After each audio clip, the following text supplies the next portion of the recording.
คือเป็นภาพบรรยากาศเข้ากลางพี่น้องเข้ากลางไทยบ้านอาตาลได้นี่ตอนเล่งใกล้จะค่ำวันนี้ผู้ข่าป่าทองคำพาชมเอาภาพบรรยากาศเข้ากลางได้เข้ากลางไทยบ้านอาตาลล่ะนี่แล้วก็เส้นหน้านี่ก็คือเป็นบริเวณใบเซมานาตาลในมงนี้ใบเซมานาตาลอยู่มงนี้ละนี่ตอนเล่งใกล้จะค่ำวันนี้ผู้ข่าป่าทองคำพาชมเอาภาพบรรยากาศเข้าไทยบ้านตาลออกได้มงนี้ใกล้ๆครับใบเซมานาตาลในกับไปก็จะเห็นใบสีมานาตาลในข้อตะกายเห็นอันดำๆนั่นคือใบสีมาด้วยนะนั่นคือใบสีมาใบเล็กแต่พี่น้องนี่ดำๆนี่คือบริเวณใบสีมานาตาลเลย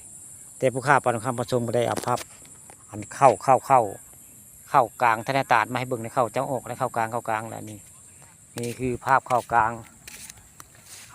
ธนาตาลแล้วนี่เข้ากลางกับบนแม่ได้เข้าโดเข้ากลางแล้วนี่ทำท่าสิซุกแล้วพี่น้องเลยนี่คือเป็นบริเวณทางเข้าไปบริเวณใบสีมานาตาลเลยมีต้นตาลได้ผู้ต้นตาลก็มีผู้คอยตะไกก็จะเห็นต้นตาลพี่น้องผู้ต้นตาลมีอยู่2 ต้นได้ผู้คอยไปสมซื่อกับบ้านนาตาลมีต้นตาลนี่ได้แล้วก็ในเข้าไปก็จะเห็นใบสีมานาตาลได้นะ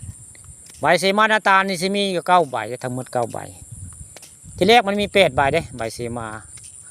ตอนแรกก็จะขับวันนี้ผู้ข้าปลาทองคำผสมเลยเอาภาพบรรยากาศเข้าพร้อมได้เข้ากลางธนาตาลมาให้เบิ่งมาให้ชม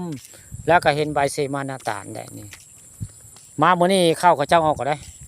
เข้าธนาตาลออกแล้วสน้อยก็ได้เกี่ยวแล้วเบิ่งแล้วนี่เข้ากับเจ้าทุกขักอะไรนี่ห่วงคักเข้ากลางแล้วพี่น้องกันนี่เข้ากลางไทยบ้านนาตาลตำบลนาตาลล่ะนี่ใบเซมาก็เจริญเทินได้ใบเล็กพี่น้องนี่คือใบเซมานาตาลบ้านนาตาลทั้งหมดมีอยู่9 ใบที่แรกมีอยู่8 ใบได้นี่คือ1 ใบได้ใบแรกอันนี้นี่คือใบแรกหินโบราณเขาจะว่าใบเซมานาตาลในผู้ข้าก็บอสทัดไปได้ดอกแต่ว่าเขาว่าใบเซมาและใบเซมาน้ำไว้ง่ายนี่คือ